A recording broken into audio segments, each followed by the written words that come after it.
Deuxième œil international Toyebi Nanyango abungi bulu yeke Esekisaka biso etangisaka biso Esala mingi mpona baimboka e Le journal social mpona peuple Makambo na biso akotaka yango Amemi na bakonzi solution pe ye Molobe ya biso pati mwamba e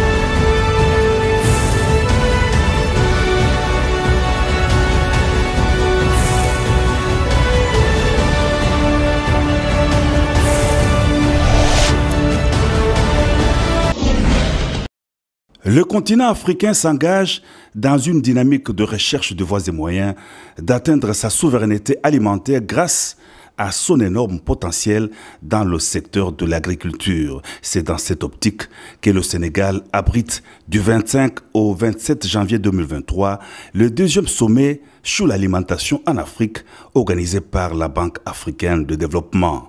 À l'invitation du président du Sénégal, Macky Sall, président en exercice de l'Union africaine, le chef de l'État, Félix-Antoine Tshisekedi Tshilombo, président de la CEAC et de la SADC, est arrivé à Dakar, où il a pris part à ces sommets.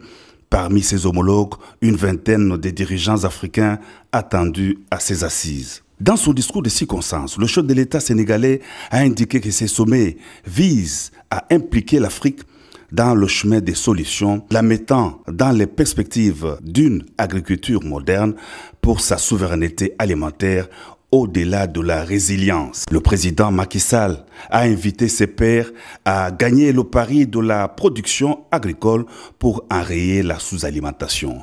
L'Afrique devrait puiser dans son énorme potentiel pour se nourrir par elle-même et pourquoi pas nourrir le monde, a renchéri le président en exercice de l'Union africaine.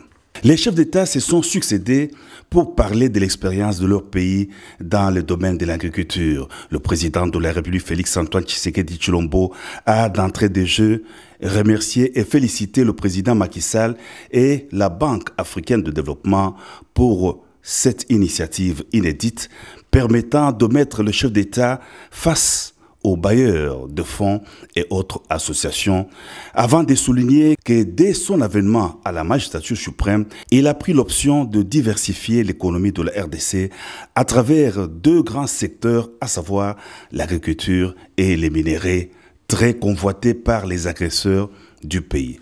Pourquoi je voulais le diversifier? Évidemment parce que malheureusement, notre économie dépend beaucoup des mines. Et les mines sont à la base de beaucoup de nos malheurs.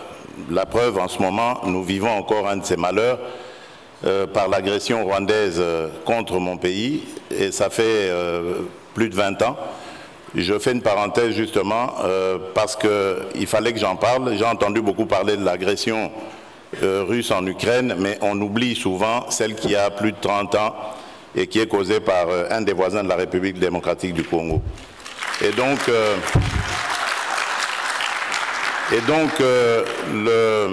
pourquoi est-ce que nous faisons ce choix? Parce que moi, je l'ai titré comme ça par un slogan, la revanche du sol sur le sous-sol, pour sortir un peu de nos malheurs, parce que le sol a beaucoup de choses et peut-être même plus à offrir que le sous-sol. Et dans ce domaine, nous avons pointé plusieurs secteurs. Le secteur du manioc. Aujourd'hui, nous avons réussi à impliquer le manioc dans la fabrication du pain à hauteur de 10%. Cela nous a permis de faire des économies sur l'importation de blé, d'économies de l'ordre de 10 à 20 millions de dollars. Nous développons en ce moment des semences pour la culture du soja. Vous savez que le soja est très important pour lutter contre la malnutrition, mais également pour servir d'aliment pour le bétail.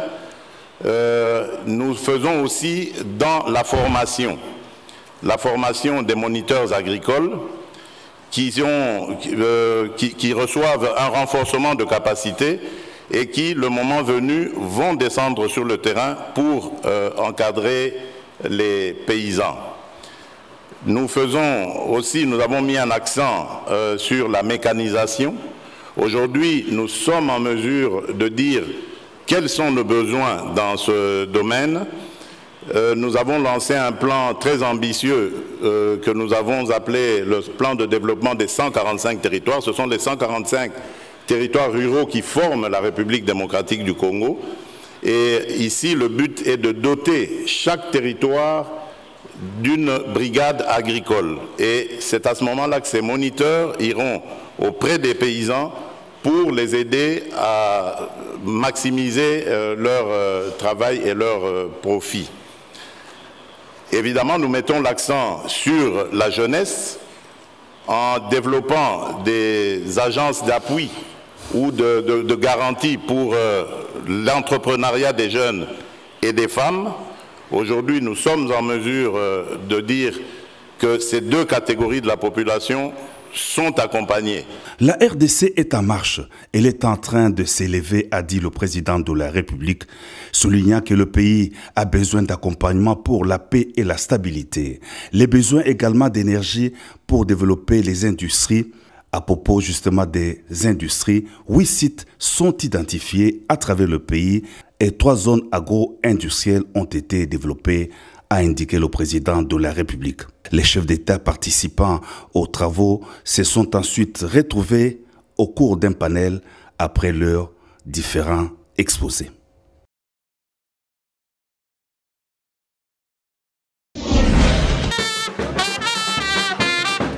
Ndeko! Awa ndezali makambo démonstration de la jeunesse, magie de la jeunesse, na forte mobilisation fondation Romoyembui. Oyo! Et comme bakana yemoko petit Jésus Romoyembui, benga ka nzambe ya Lukunga. Noko! Boni belanga ike Lukunga zalaki tomber na ndenge ya defwa te, pour ko accompagner fils maison, mwana ya Lukunga ya solo, pour Lukunga baboyi, ba député ya Pongi, veut dire que population qui est belé, ko longa quartier funade, comme la veni bokasa fanfare embouteillage chez Salami, c'est-à-dire car quand on est côté na Jérusalem, bon matanda ki maputa yaya boni belanga ike l'idée ya Lukunga si ya monani yenani Romoyembui na kozo maloba yemoko petit Jésus Romoyembui a exaucé qui population na enrôlement massif 20 heures.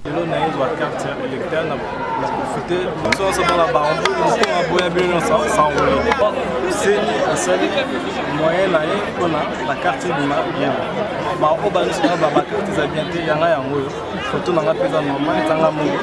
carte bien. On profiter aussi de la carte bien. Allah! Ya bonde zalaka. Lukunga debout pour le changement pour Fondation Romoyembui, baina baide ya sika. Pour population Lukunga, bakosa mitro.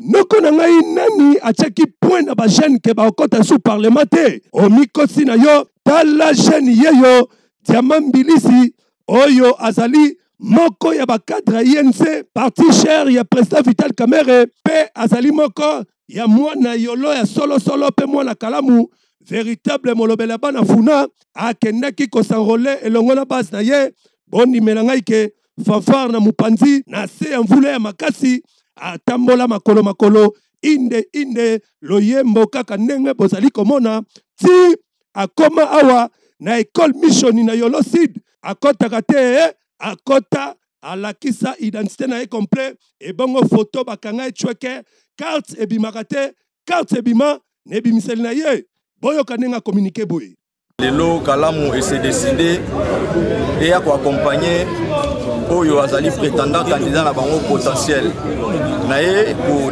remplir Oyo Azali devoir civique. Il y a peuple congolais nyonso Oyo Azali déjà à partir il y a âge il y a 18 ans mata Azali considéré comme majeur. Alors Seni est lancé appel il y a biso bon soto ya ko s'enrôler massivement pour que tozali kokende vers makonomi. Carte électeur oyo ezali lokola la visa oyo ekopesa biso entrée ya kozala na droit ya kovoter ekopesa biso entrée ya kozwa pièce d'identité na kati ya bacommune na biso respective. Yango naza kolancer appel baebanso oyo nanu basanrole te seni accordaki biso mesure de grâce mpona koya lisusu kosanrole massivement eza boye te. Yango na kosenga na bino banso bosanrole na kati ya commune na biso ya Kalamu mpona koprotéger d'abord des sièges oyo tozalaka nango soki tosanrole lisusu davantage tokoki kokoma na 3 ou 4. Est-ce que eza mabe yana ngai bino moko boyoki ndenge nini véritable leader abana funa pe véritable mwana yolo ya solo commune ya Kalamu ndenge asengi na babase na ye bakende kosanrole massivement pour lobby bavote utile esali bien makasi. Likambu ya mai na ville province ya Kinshasa toyebi te toloba ndenge nini on dirait Régie des eaux azali na ekoyo quand même population te botala ndenge nini population ya commune ya Mongafula na Selembau bazali konyokoma makasi na oyo etali mai botala ndenge nini bamemba bidon bazali komata bangomba mai oyo ezali koyede bango ezali mai oyo ya mabanga o bache mwati ya muke mai oyo ya ngonde ezali komelisa population mobimba surtout quartier Pumbu quartier Matadimayo cité verte bango nyonso bazali kosalela kaka mai oyo ya muke oyo ba mama bazali ko profiter nango pe na konika bilamba na kosokola nzoto boyo kanenge ba mo balobaki boye. Il doit assumer ses responsabilités ba mekaota là. Qui est le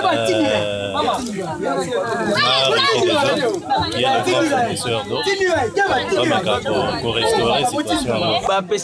Ba matériaux ebele na ba agent na biso ya Régie des eaux pour na ke bazala na capacité ce qui mboule beti bazwa moi capacité ya ko canaliser mai ya mbula que eux même ba zelo na kati ya ba tuyau ya mai pour que après epesa ekoze ba dégâts. Babo msande citation bati ande ba vanti ba osala.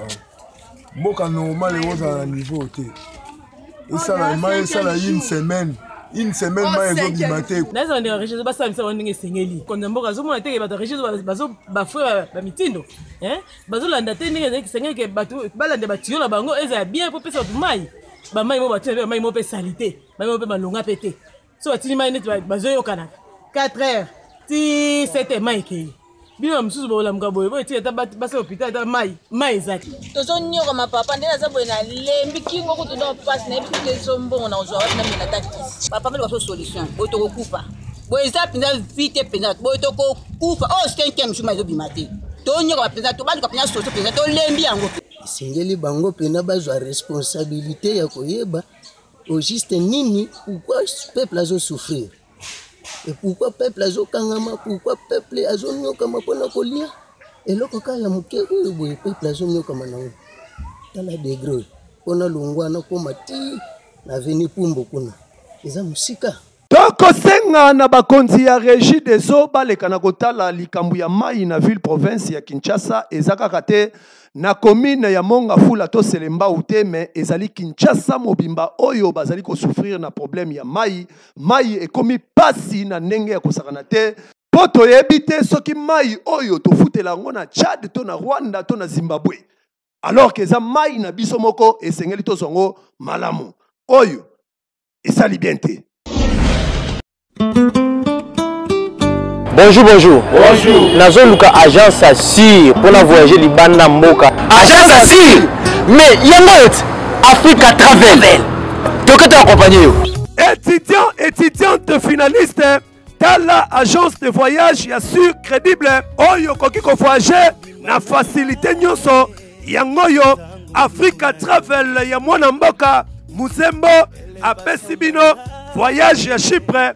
Ofele, c'est-à-dire visa liboso, mbongo na sima, il suffit, oya kaka na passeport na yo, dans 7 jours, visa na yo soke bimi, ne opesi $1850. Botuni ngai, avantage esali nini?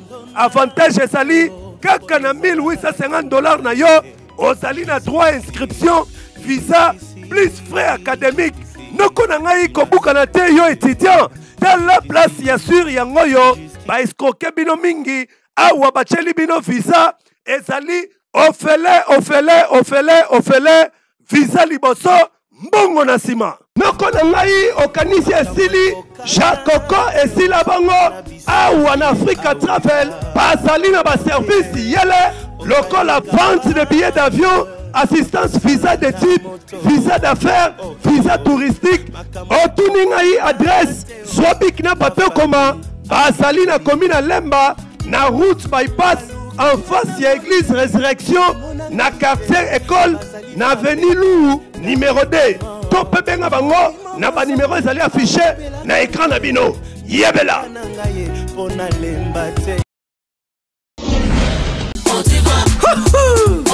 Bana bayango santa kitoko ntoto makasi suka na mbimbi oyo suka na mbimbi potifa poto pona ba bébé po meilleure qualité toujours vitamines protéines et puis échanger prité 800 francs toujours 800 francs poto kitoko pona ba bébé po Baba yango santa kitoko ntoto makasi suka na mbimbi oyo suka na mbimbi Makusa Protivat poto kitoko pona ba bébé pro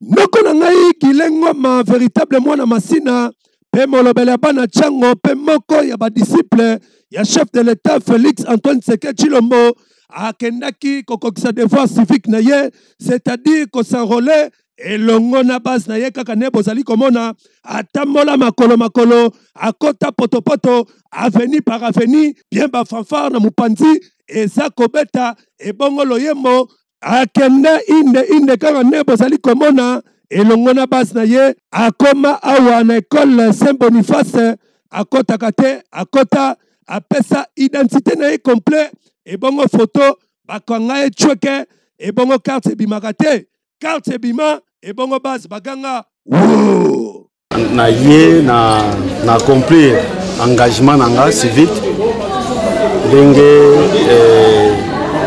ya bato nyonso mpona kovote ou bien il fallait donc accomplir engagement civique na yo nga nauti kosala yango carte na ngai yango na fief na ngai masina carte yango oyo bomoni bino nyonso sikoyo na kosenga na bino nyonso baoyo nyonso bazwi te baoyo nyonso nano basali te bosala makasi oya kozwa bacarte na bino na centre mpona kosoutenir candidature ya chef de l'état na élection ya deuxième mandat na ye na élection ya 2023 noko na ngai kaka ndenge boyoki na munoko ya Gilengoma véritable mwana masina pe molobela bana chango vrai disciple ya chef de l'état Félix Antoine Tshisekedi Tshilombo ndenge asengi na babase na ye basenrole massivement po lobi baleka na kovote utile mutu oyo akolobela bango na parlement po baboyi parlement ya lobi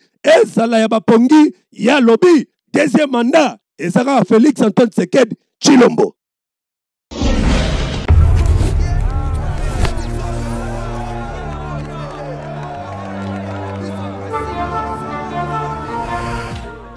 Noko na ngai changu ezalaki tombe sans résistance n'arrivé ya moko ya bana masina na kombo ya Dario Miji oyo azali véritable mwana masina solo pe molobeli ya bana chango oyo bacheli motema po parlement ya tour oyo esengeli ba jeune bazali dynamique oyo bakopesa balwa ya sika noko bonimela ngai ke atambolaki makolo elongo na babase na ye kaka ne bozali komona ayaki kosuka awa na ekole maendeleo wapi akota apesa identité na ye bakanga ye photo ebongo bazwa ye empreinte carte ebimaka te carte ebima boyoka ndenge akomunike boye tolobaki na message na biso telema masina mwana masina kidiba te mwana masina kidiba te masina kidiba te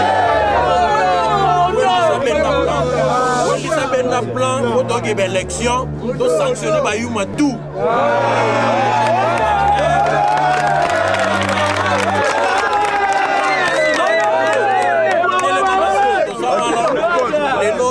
prendre en charge toya na dynamique à sika qui dit battre moi na machine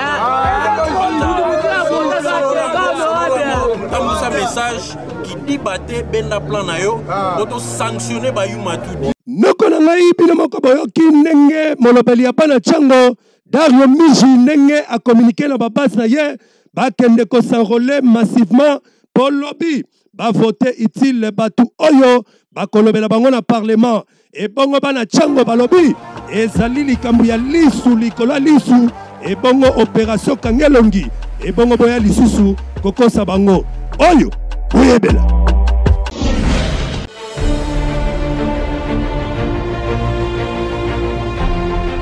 noko na ngai otamboli par-ci par-là na ba problème na yo ozwaka solution te tala solution yango yo eye na porte na yo avec prophète de la nation moto na Nzambe oyo Nzambe na ye azali kosala kombo na ye etamboli partout prophète Christian Jacob Kabamba abengisi bino bana Kinshasa na 2 jours prophétiques, c'est-à-dire le 28 le 29 oyo na showbiz ya komina Gombe boya kofifre prière délivrance ya kafu kafu engaye Satan azana problème sérieux et bongo yo mutu oyo babwakela yo masu baloba masu oyo kosila te yaka komona délivrance à travers prière ya kafu kafu ya moto na Nzambe prophète Christian Jacob Kabamba oyo sango na ye témoignage tamboli partout dans le monde boya ko vivre bikamwa botumi ngai droit de participation ezali ofele avec thème ya kafu kafu oyo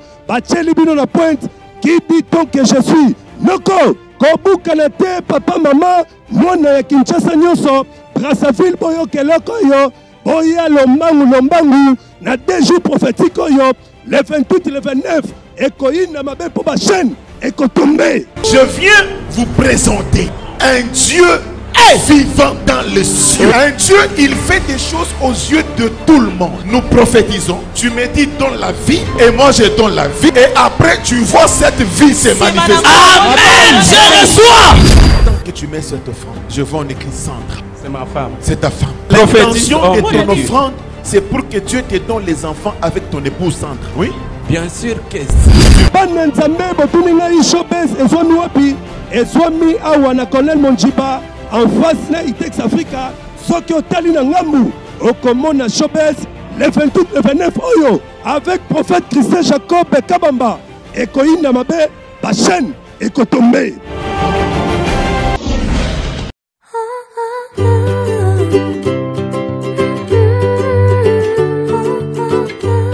Noko na ngai otamboli par-ci par-là na ba hôpitaux ebele pona koluka solution ya misu na yo tala solution yango yo eye liboso ya porte na yo optique solidaire dana oyo bamemeli bino ba docteur bespère na oyo etali opération ya misu awa yaya soko koti bazali kosala opération lokola cataracte glaucome amélioration des traitements opération chirurgicale facon laser tala soki okoti awa na optique solidaire dana yaya nimela ngai bakoyamba yo kitoko bako-oriente yo na ba-examen oyo esengi mpo na misu na yo mpe bamama nyonso na bapapa oyo bozali komona bayaki awa bazwi solution boyoka ndenge bakomunike boye mpe honorable ndeko leser oyo ayaki consultation ye mpe akomunike boye.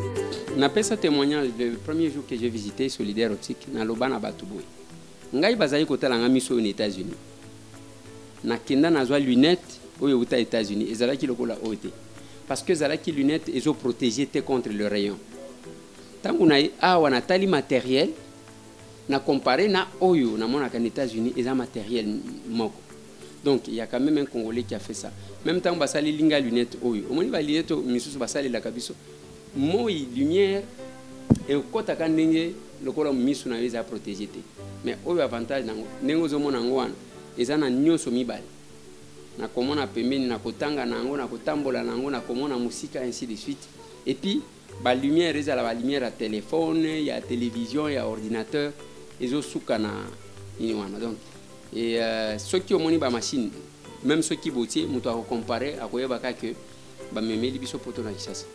Alors ma sœur qui est en Europe m'a envoyé ses numéros que téléphoner ces numéros. Il y a un médecin qui vient de l'Europe en France,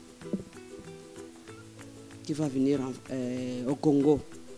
On va les consulter et poser ton problème. C'est pour cela que je suis arrivé ici. On m'a consulté, on m'a demandé les examens, j'ai tout fait. Et le médecin est arrivé et voilà, je suis passé en opération. On a intervenu, je vois. Je voyais presque, je peux dire à 40%. Je ne voyais plus bien. Bon, maintenant, on vient de m'opérer. Dieu m'a fait grâce, je vois. Je vois légèrement mieux aujourd'hui qu'hier. Hier, je ne voyais presque pas. Mais aujourd'hui, je vois. Je sais quand même apercevoir quelqu'un à 1 mètre. C'est déjà beaucoup. Et je loue et je glorifie le Seigneur, notre Dieu.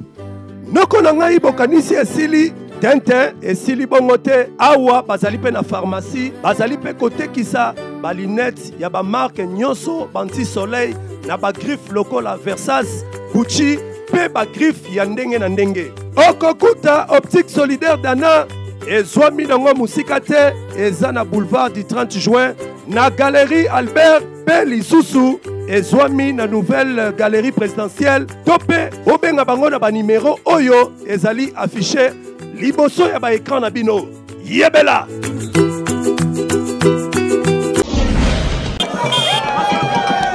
Noko na ngai eyinaki mabe na atterrissage forcé ya Stella Mbuya véritable mwana ngaba pe molobeli ya bana mwamba pe moko ya bakadre ya parti politique AREP parti cher ya son excellence Guy Lwandomboyo engaye eyindaki mabe kaka nde bozali komona atambolaki makolo elongo na babasi na ye nyonso ezalaki kaka po akende kokokisa devoir civique na ye, c'est-à-dire kosanrole botala ndenge nini loyembo nzela Stella Mbuya elongo na madame na ye bazali kotambola bakoma na bureau de vote bakota wow apresenta identité na ye bakanga ye photo empreinte ebongo ntango abimi boyoka ndenge a communiqué boye.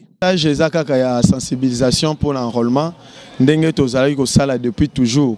Les lobbies sont to prêcher d'exemple to un centre d'enrôlement tozui carte d'électeur na biso o ezopesa biso ndingisa ya kozala électeur pe éligible parce que tolobaki yango depuis tosaki adhésion na biso na parti AREP que siège yanga ba o ezali unique siège par rapport à la statistique électorale il y a la fois dernière tozali ko dédié à la partie AREP ezali parti cher excellence Guy Lwandomboyo nde yango ezali ko justifier présence na biso awa na centre d'enrôlement na kosenga na babase nyonso bazali ko landanga ba kende ko s'enrôler lokola nga bazwa ba carte de lecteur na bango po epesa bango nzela ya kopona bakonzi oyo bako diriger biso na gouvernement prochain.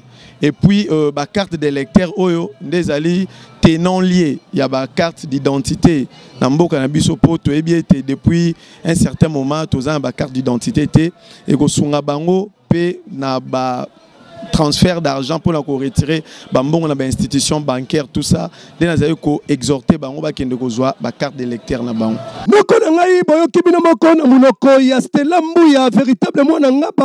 Emoko ya bakadre AREP ndenge asengi na babase na ye bakende ko s'enrôler massivement polobi ba voter utile baboyi batoyo balalaka na parlement esengeli cette fois-ci AREP akanga masolo eyokani.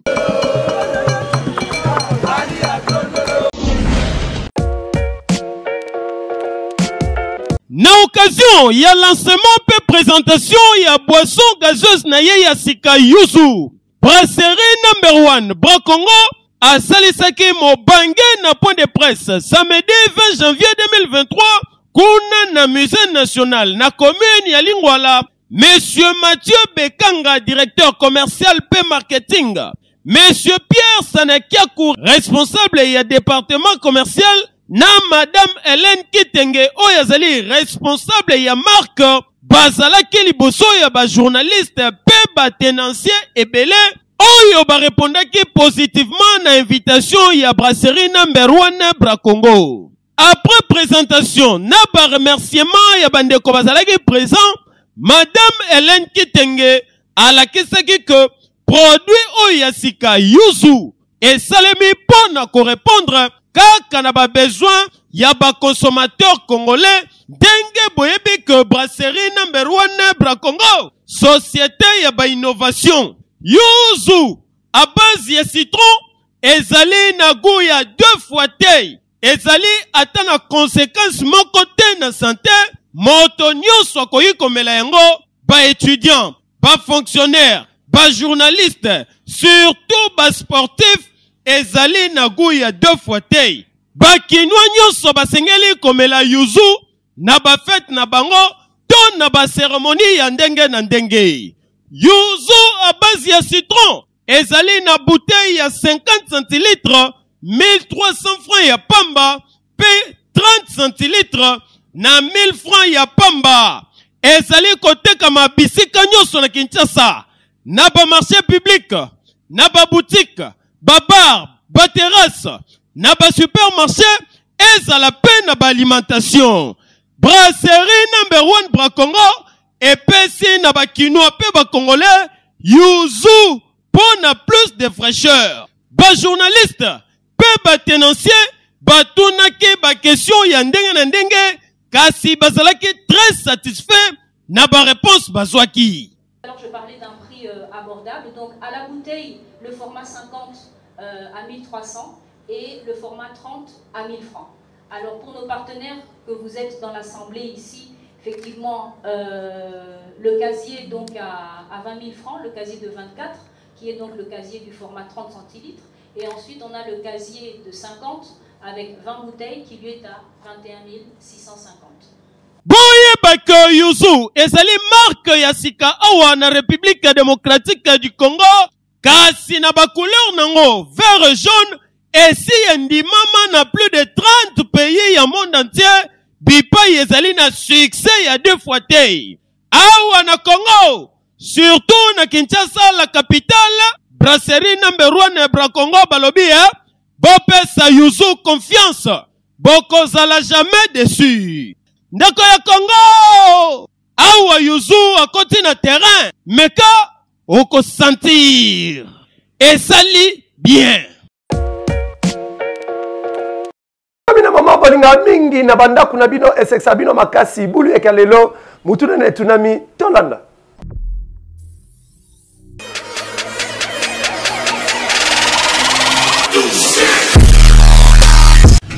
Bulu yekende na yebisi bino bulu yeke nde epai ya ba voisin zololo ekoti ya ndenge ya kosakana te zololo yango tofini bango fio bawewa nyonso moyo wenu ndeko nga lido luyo kombo nani Willy Toto Willy tala caméra ndeko lido mutu na biso ya boye coupable eza coupe oyo bapesaka na CAN to bapesaka na CHAN coupable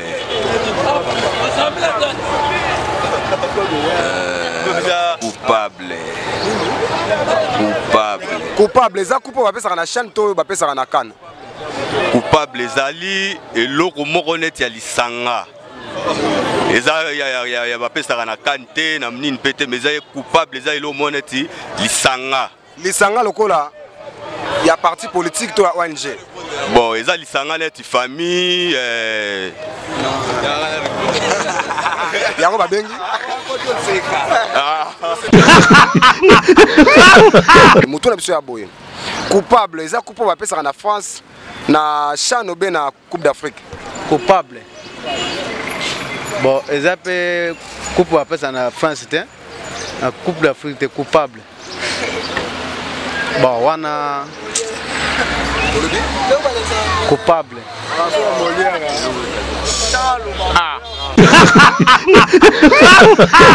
coupable eza coupe bapesaka na CAN obe bapesaka na CHAN coupable eza coupe bapesaka na CAN pe te bapesaka pe na nini pe te na CHAN te hein eza donc ezali coupe kaka ndenge ezali ndenge olobi ke coupable ndenge eza coupe bakopesaka ta vélo malembe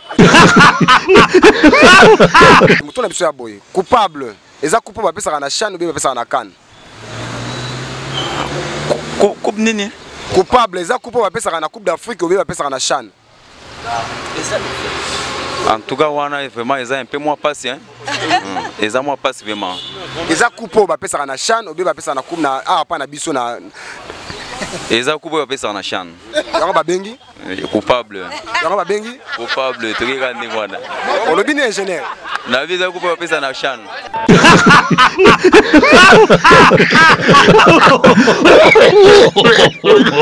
Bomona nini bulu eke kotel bino na bandaku boseki bokanga bapanzi bolana se mena esa na bino ke temps boza koseka bozo akaina stilo pona koma coupable eza nango coupe ya chanto ya kante mais coupable ezali mutu oyo ba condamné na likambu songolo pakala yango babengi coupable toza na page rose oyo. Bon anniversaire, on a papi Mouloube Kounde, Bogar, Kakandenge, Bozali Komona ye, Abotama Mokalelo, Tika Tenzambe, Alekana Romona ye, Kobaksele, Banvula Ebele, Balobi, Ekoinda Mabe, Ngaye, Pichui Lokolo, Taba Ekoliama, plus champagne, et Bongo Tozanga te. Chamuntu, Chanzambi, et la Kisike Tokomina Souka, ya magazine 2e A international, Bouluyeke, voiture sans moteur, Yebela Tatindika Chakal, et pas ba voisin, et si, et Yebana Zolo le Kota, Tofina Bangofian, Bawewa, Bapona na Kanluka, surtout na Repwengaba, Moyo Wenu, Nushala Bimpa, tout à onana, Keshu. Talek!